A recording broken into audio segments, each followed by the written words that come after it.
Welcome to Friday Funday. As we look forward to the weekend, we can find ourselves looking for something new. You are invited to join us here at a place of faith where each week we offer a new idea or perspective for you to consider. We at a place of faith are delighted to share the path of spiritual enlightenment and the evolution of consciousness with you. Our intention is to share content with you that encourages interest and expands the horizons of your journey. Our mission is to create a safe place to explore and develop personal spiritual connections and relationships. Our vision is the joyous, loving acceptance of all people as an expression of divine spirit in the ongoing evolution of consciousness to oneness.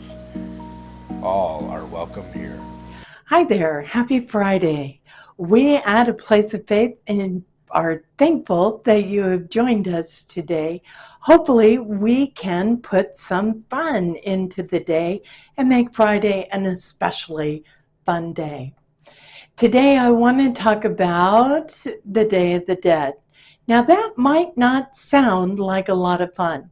For many of us, we haven't paid much attention to the Day of the Dead at all. It seems like it's become really popular now as our cultures learn about each other. In television shows and cartoons, we hear more and more about the Day of the Dead. Not all of us know exactly what it means or what we're celebrating. And the truth is, as with any holiday, you can make it mean whatever you want to.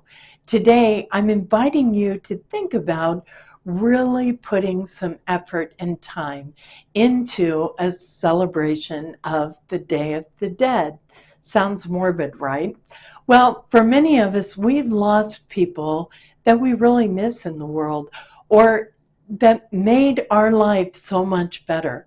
People who taught us things that we use every single day in our life that aren't here for us to thank. People that we might not be quite done grieving.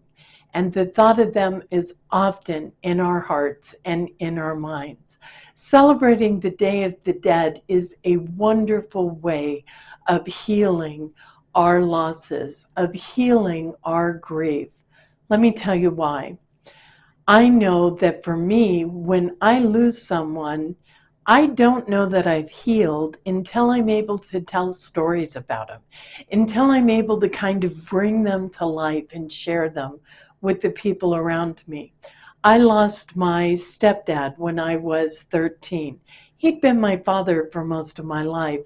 As the much older child, I had memories of him that the rest of the kids just didn't have. I couldn't talk about him for several years. It took me that long.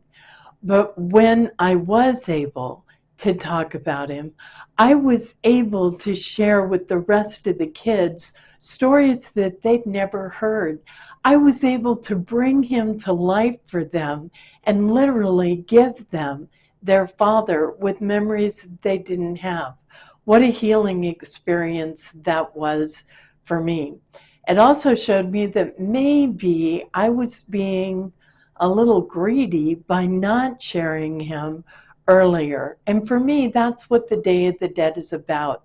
It's an opportunity to bring back to life the people who have meant so much in my life.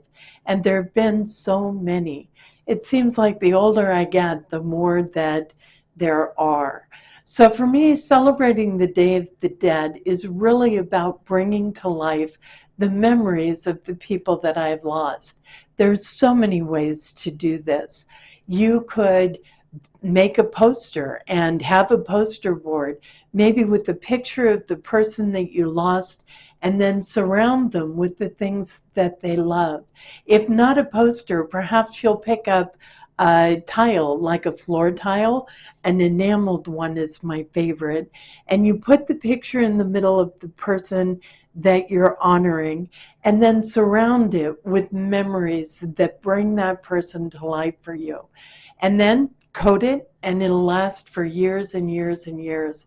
If you put it up in your house somewhere, anytime somebody comes in and notices it, or ask questions, it's an opportunity for you to share this person, to bring them back to life, to tell their stories. You can explain why you put the pictures on that you did and why they mean so much to you. Not only a blessing to you, but a blessing to the world around you. If you're not the only one missing the person you're celebrating, include the other family members or friends and let them be a part of this. Not only are you creating a memorial, but you're creating new memories of life, of celebration, and of sharing. What a great Day of the Dead tradition. Another thought that I would like to share with you is the Book of the Dead. Not really the same thing. The Book of the Dead was a tradition of Egyptians. And what they would do is they would gather prayers that were meaningful to them throughout their whole life, prayers that were said at their christening, prayers that were said at their marriages, their anniversaries, life celebrations, the prayers that held the most meaning to them. Now, in Egyptian tradition, the idea was that you would have the prayers that brought you closest to the God of your understanding. And then that book would be buried with you so that when you got to your afterlife, you wouldn't get lost. You'd have that book and all those prayers and memories to guide you as you created your new afterlife. Well, I think our understanding of death has changed a little bit since those days, but I love the idea of collecting prayers and poems and songs, things that have meaning to you, and maybe the stories behind it into a book that could be shared with your loved ones on your passing, so that they would have those memories to talk about, to share, to laugh and cry over, and to help keep you alive for generations to come.